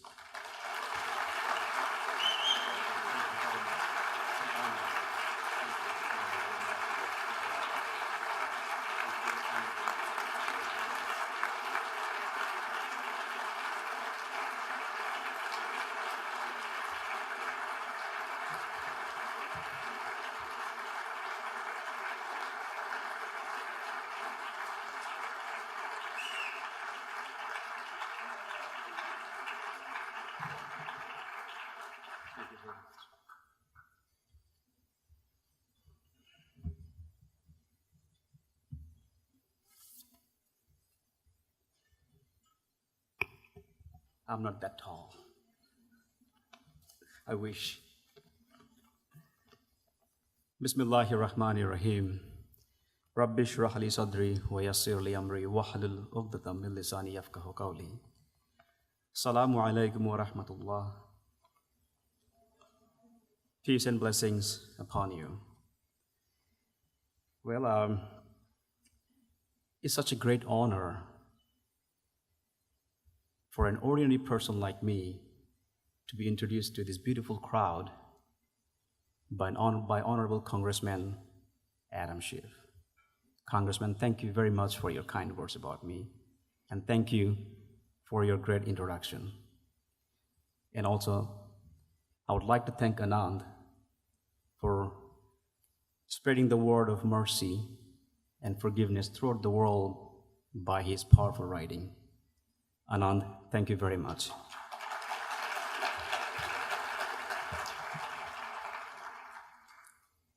Well, 6 years after electing a black president, race relations are at a new low in the United States. A few decades ago, a black man was lynched every other day. Today, a black man is killed every other day. But that doesn't mean the rest of the people in the US are living without any fear. The Latinos, Arabs, Asians, and whites, everyone living under the fear. Fear of unknown, fear of the other. And if we want, we can improve that. We can overcome the fear. Blessed with enormous resources, we are the richest nation on earth. Yet our inner cities are replete with thousands of homeless men, women, and children, many suffering mental health issues, hunger, ill health, and abject poverty. America can end homelessness and hunger, and America deserves better. So we are to investigate this idea today that America deserves better. Well, that seems fairly simple to me, but let's take it apart first. America, who is that? Can we at least agree that it is not anything exclusively? It is not white, brown, black, red, yellow, not male or female, not rich or poor, not police or criminal, not Muslim or Hindus or Christian or Jews or Buddhist or atheist or any other belief system, not Democrats or Republicans or independent, but all of these things, we, all of us, we are America. So we deserve better. Well, but better implies a comparison. To what? Then what? What is the not good enough that we have, that we deserve to be better than? Well, for example, I look at Ferguson and at unrest in the New York City. I look at a challenged educational system that leaves some of its students entirely unequipped to participate in the American dream. I look at bitter partisan US Congress. Who causes all of this? We do. But before we find out, and then I ask myself, what is the common thing in all of this situation? And I think that the answer is blame. Because it is easy to point fingers instead of taking responsibilities. Well, I know something about blame. I personally know that. It was tempting not to blame all the whites in the USA because of the white supremacists who shot me in the face from 4 feet away and killed 2 other innocent South Asian men, and told the news media after he was arrested that what he did, most of Americans wanted to do, but didn't have the courage. He claimed himself as a patriot and as a true American, and he blamed me and my kind for 9/11.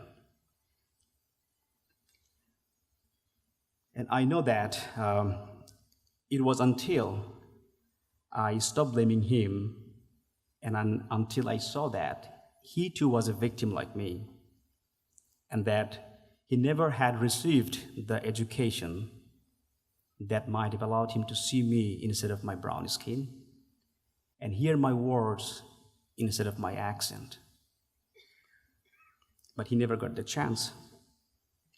When I allowed myself to see all that and saw him as a human being like myself and that he hurt too, I was able to forgive him, and I was able to run a campaign to save his life. And in that moment, I was able to close the most painful chapter in my life. And why I said that was the most painful chapter in my life, you have heard something about that from Congressman Adam Schiff's speech, but I'll go ahead and do it very briefly. That because of the shooting incident, I lost a vision in one eye. I had been a pilot in Bangladesh Air Force, and because of the shooting incident, I will never be able to fly. I lost a tooth, which was thankfully replaced. I lost home because I no longer could work and pay rent. I was kicked out. When my father heard that I was shot in the face, he suffered a stroke. My medical bills were piling up, $10,000, $20,000, $30,000, it went up to $60,000. And every week I was receiving letters from different, from hospitals, from paramedics, ambulance service, from doctors, and I didn't know what to do with that. So with a big hope, I reached out to Red Cross. But finally they told me that I qualified for only 1 week's worth of groceries. I still like Red Cross because what they do for humanity is all over the world. It's a great organization. Not only that, thank you. Not only that, I lost my security. I developed some sort of fear in my mind that if I go outside, somebody will shoot me again. So I stayed home for several months instead of going outside. I was depressed. It was one of the sad part in my life, that few months I couldn't go outside. I received more than 38 pellets on my face, and I'm still carrying more than 35. And those pellets dug themselves into my skull. So when I touch my face, I feel it's bumpy.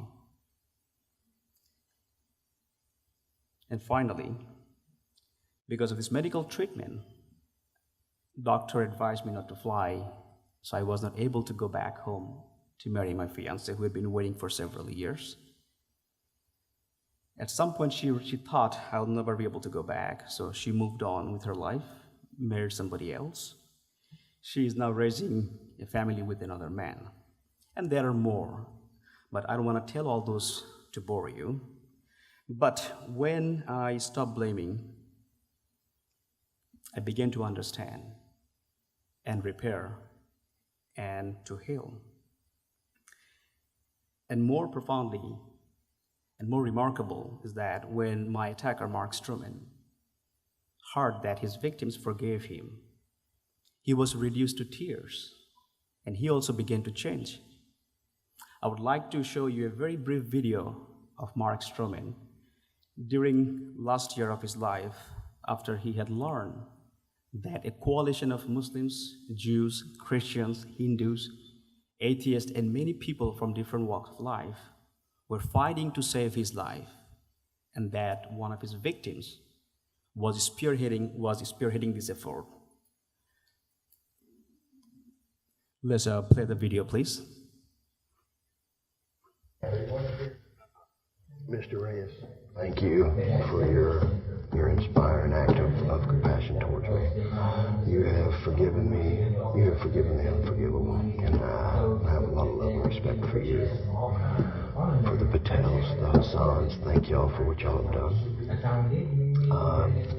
The question is, if I don't make it, what do I want you to carry on? Man, just what you're doing today is remarkable. To get out there and take center stage and try to get the world, put the world to rights. That's a remarkable thing you're doing, and just continue with the human rights movement, because you are touching so many people. I've been getting so many letters and messages from all over the world that you, Mr. Reyes, are inspiring them, and that right there strengthens me. So, dude, just rock on. Thank you for giving me.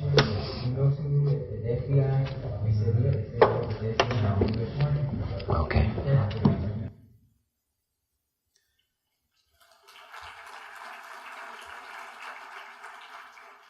Thank you.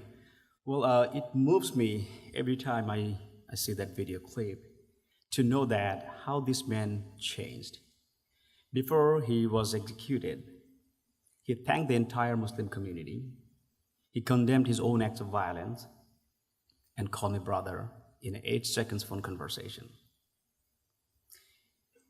That is astounding. It moves me profoundly just to think about that a man tried to kill me simply because the ways in which I was different from him, learned to see the ways in which we were the same enough to call me brother. It's a shame, at his execution, he apologized for his violent acts, and he called for an end of hatred, saying, "Hate is going on everywhere. It has to stop. Hate causes a lifetime of pain." It's a shame that even though I and the other victims' family members forgave him and didn't want him to die in our name, but my state of Texas failed to show some mercy on him, failed to give him a chance to repair. It has been 13 years since I survived an action motivated by racial hatred. What has changed since then? Still, this mentality exists in many people in our nation to hurt others. How many years we need to go through this fear, ignorance, and mistrust? How many more American lives have to be affected before we say enough is enough?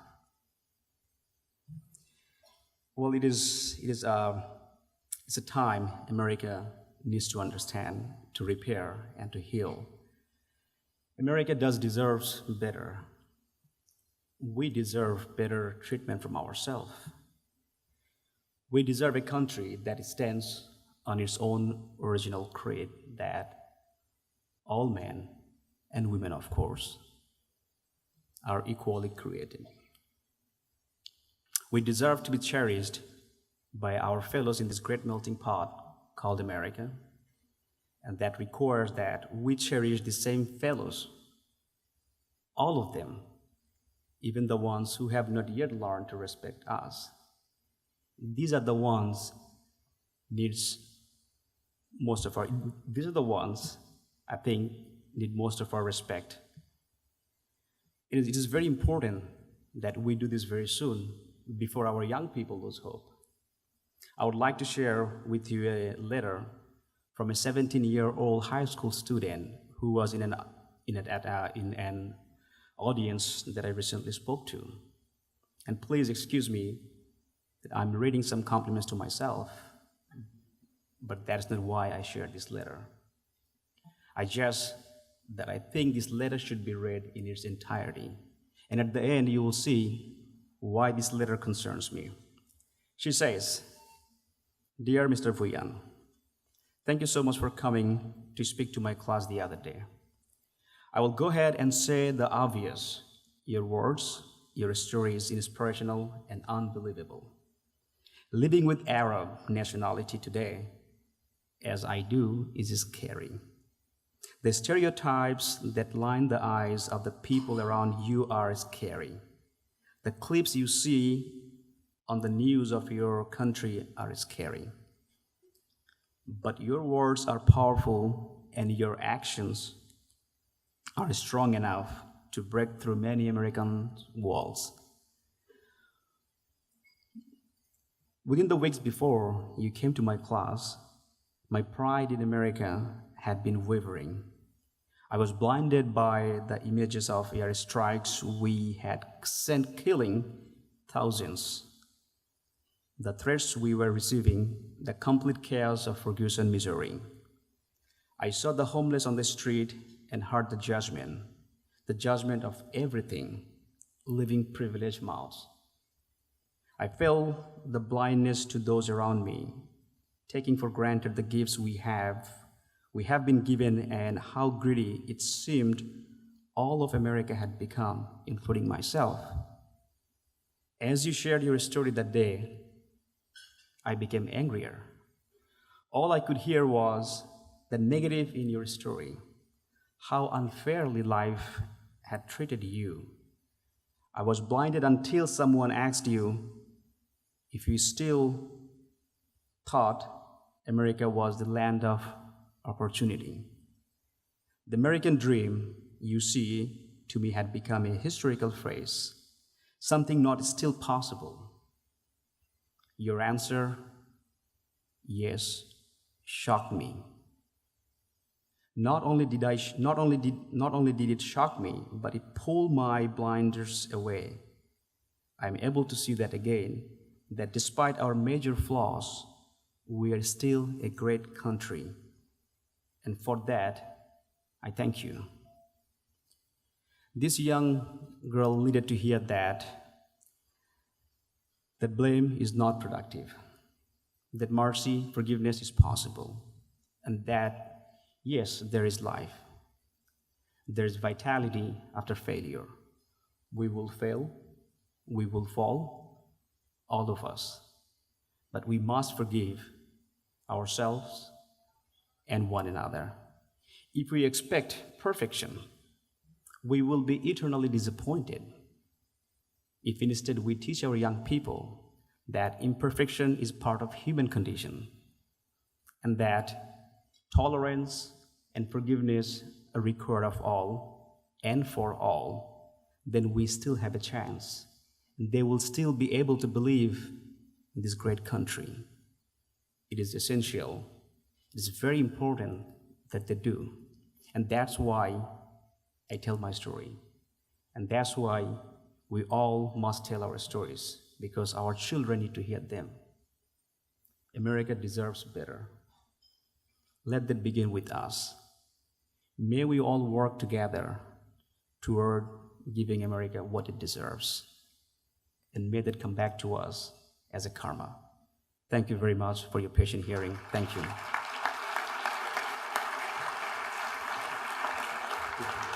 Thank you so much. Thank you. Congratulations. Thank you very much, Congressman. It's an honor to meet you in person.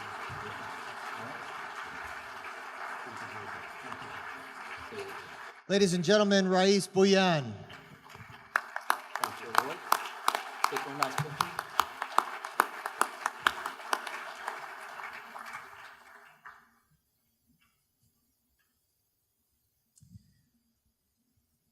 Compelling story. A compelling story told in a compelling book that is available on your way out. You can pick up a copy, meet the author, meet Rais, get it signed, and convey this story, which reflects our faith as an integral part of the American narrative. Convey that to your friends, to your neighbors, to your colleagues. This is what you can take away with from tonight. I wanted to thank once again our recipient, Rais Bhuiyan. It was my honor to meet you and to hear your story.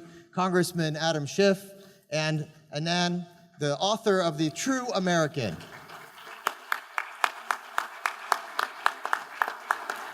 And this guy here at the end, Salam, I think is his name. All right.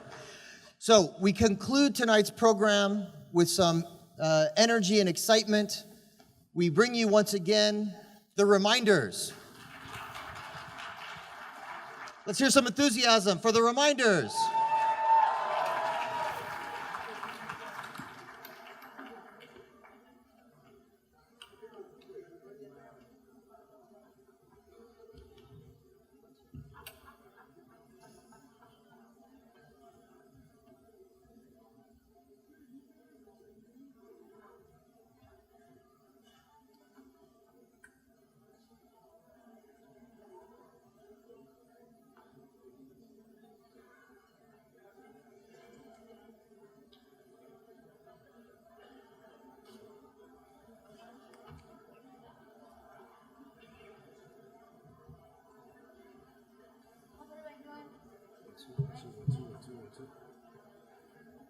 Over here on the side.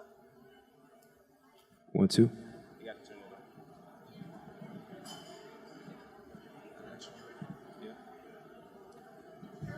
Okay. 1, 2. Okay, 1, 2. we're good now. How you guys doing? You okay? Make some noise for MPAC putting on an incredible convention for everyone to attend. Yeah. And we're just gonna have some fun so you can mingle, you can watch, you can talk to your friends, but we're just gonna make sure that we end on a positive note. Is that okay? Uh-huh. Yes, yes, yes, yes. I hope you feel it, feel it.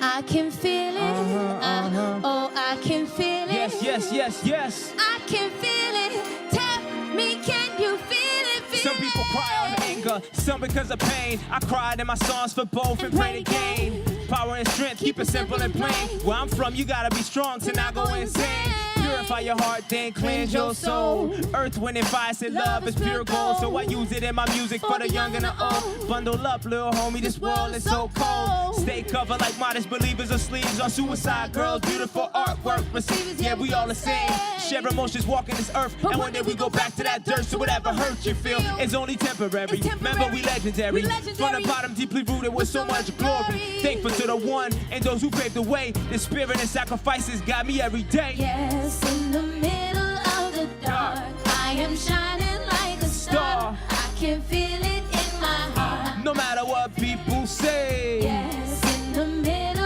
of the dark, I am shining like a star. Star. I can feel it in my heart. I can feel it. Even when my patience being tested, I never give up. Spirit too strong, every day I gotta build up that energy level and discipline to stay on schedule. Nobody around to help when it's jobs to juggle, but quick to want to celebrate when things get better. Learn the hard way that most friends are only fair where to talk more than they walk, slowing down a process. We keep it moving, maximizing progress. Every second is a blessing, every blessing is a gift. Count and appreciate before moving to next shift. If you have lost your purpose and you're feeling worthless, you're doing everything you can, but there ain't nothing working. You're feeling less than perfect. Success seems the furthest. Things from you, people trying to tell you it ain't worth it. Don't let them take it from you. Stay close to those who love you. No one can do it but you, but you, but you. Hey, I am shining like a star. Hey, hey. No matter what people say. In the middle of the dark, I am shining like a star. Hey, hey. No matter what people say. Hands together. If I can't do it, then it can't be done.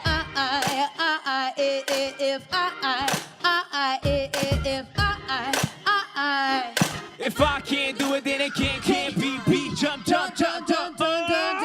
Yes, in the middle of the dark, I am shining like a star. No matter what people say. In the middle of the dark, like a star. No matter what people say. In the middle of the dark, I am shining like a star.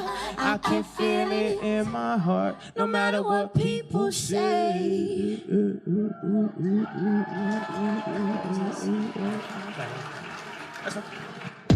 So we have 3 children, so we wrote this song to celebrate them. This is their favorite song. 3, 3, 2, 2, 1, let's go. Oh, come on, come on, come on. To keep good care, you got to. One more time for the people, go. It goes, it goes, it goes. To keep good care, you got to water it. Oh, yes, it's a miracle. Something so beautiful, the changes that we go through. Unexplainable. Celebrate as usual. Like the pony hair. Big up les nouveaux parents. Jette-les-moi en l'air. Pour les roses noires qui ont grandi dans la galère, qui brillent tous les soirs comme les étoiles sur la terre. Such a blessing. To have a happy, healthy family. Smile and rejoice on a daily. Spend quality time, you don't run or hurry. You go through hard time. Baby, no need to worry. You are inspiration for me to pay attention. Use water for growth and purification of the mind, body, soul. Take control. You the find beauty gold when I hold you in. Love your creator, believe in the wonders. Alhamdulillah, remember why we are blessed. Oh, come on, oh, come on, oh, come on. To keep good care, you got to water it. One more time for the people, go. Black, black roses in my garden.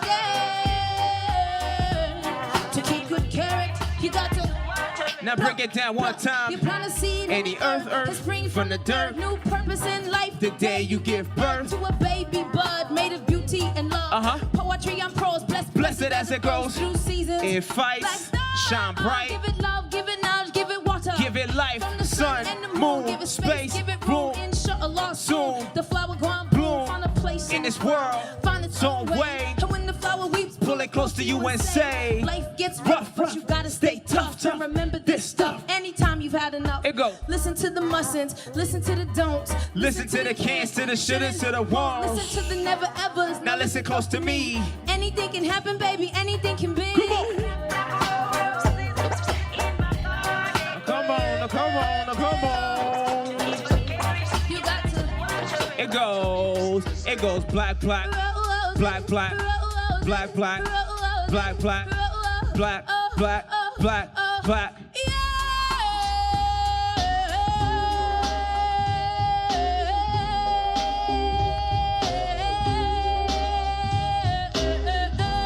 It goes a little something like this. Ooh la la la, it's the way that we rock when we doing our thing. Ooh la la la, it's the natural light that the reminders bring. Ooh la la la la la la, sweet thing. Hey. She love me like no other before. So tell me just why-oh. You say why-oh. Why-oh yo yo. Why-oh. Why-oh yo yo. Why-oh yo yo. Why-oh. Why-oh yo yo. Why-oh. Why-oh yo yo yo yo.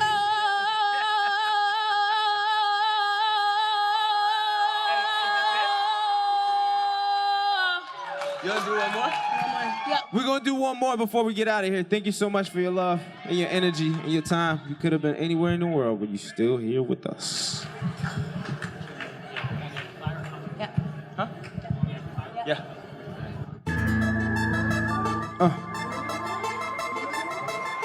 Yeah. Should have been using your symbol for this. Ladies and gentlemen, ladies and gentlemen, ladies and gentlemen, ladies and gentlemen, ladies and gentlemen, ladies and gentlemen.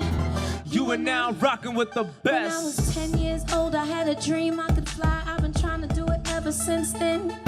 And I know one day if I build up enough speed to take off, I could catch the wind. Though they say it's impossible, I don't know the science, I don't know the how or when. But nobody, not ever, no way, no how's gonna ever tell me I can. Possibilities are endless, sky's not the limit. I'm gonna do what I can to free your spirit. Reach out, stay committed to my culture, deeply rooted. Brothers, sisters, we gon' make it, you better believe it. This is dedicated to the sadness and pain felt by everyone in the world. This ain't a game. I see so many people hurt, cry with no shame. Felt like they were on the bottom, shackled and chained. And I wish I can bring a change before the day's over. But now all year round, nights and days are cold. At least it's how I feel if you stay around my corner. That's why I always be here if ever you need a shoulder. Only I could fly, I'd fly away. I'd fly up past the sky and into space, past the moon in all its shining grace. I would turn up the sun to give you brighter days. Let's switch it up one time. When I was 10 years old, I had a dream I could fly. I've been trying to do it ever since then. And I know one day if I build up enough speed to take off, I could catch the wind. Though they say it's impossible, I don't know. I don't know. How or when. But nobody, not ever, no way, no how's gonna ever tell me I'm gonna break it down one time. If only I could fly, I will fly away. Fly up past the sky and into space. Past the moon and all its shining rays. I would turn out the sun to give you brighter days. Brighter days, days, days, days, days. Only I could fly. I'd fly in. First and foremost, before all my actions. In the name of God, I live with dedication. It doesn't matter what location you're from. When we meet blessings, how you feeling, son? Face situations and try not to run. A lot of MCs are angry for my recognition. The air was pure before pollution. Let's find the source for all this confusion. Cultural misunderstanding I'm expressing. Thoughts hoping to help you get through your existence. Feel the transition from denial to acceptance. Welcome to the state of awareness. The place is here. The time is now for us to get it together and make something happen. The place is here. The time is now for us to get it together and make something happen. I said the place is here. The time is now for us to get it together and make something happen. I said the place is here. The time is now for us to get it together. Get it together. The place is here. The time is now for us to get it together and make something happen. I said the place is here. The time is now for us to get it together and make something happen. I said the place is here. The time is now for us to get it together and make something happen. I said the place is here. The time is now for us to get it together. Get it together. The place is here. The time is now. The place is here. The time is now. The place is here. The time is the places. The time is the places. The time is the places. The time is the places. The time is for us to get it together, get it together, get it together, get it together, get it together, get it together. Thank you so much. We are the reminders. Thank you so much for having us. Thank you, MPAC. Peace. Thank you. We are going to conclude with the dua. So we're going to conclude with the recitation of Surah Al-Asr in Arabic and then in English translation. As we send you off this evening to enjoy the spirit of this evening, the information that you've gathered from the conference today, and the inspiring stories that you've heard here on this stage, and the performance of the reminders. So let us recite on this occasion Surah Al-Asr. Bismillah ar-Rahman ar-Rahim. Wal-Asr. Inna al-insana lafi khusr. إلا الذين آمنوا وعملوا الصالحات وتواصوا بالحق وتواصوا بالصبر. Ameen. In the name of God, the most compassionate, the most merciful, by time through the ages, human beings are at a loss except for those who believe and do good deeds and encourage one another in truth and encourage one another in patience. Assalamu alaikum wa rahmatullahi wa barakatuh.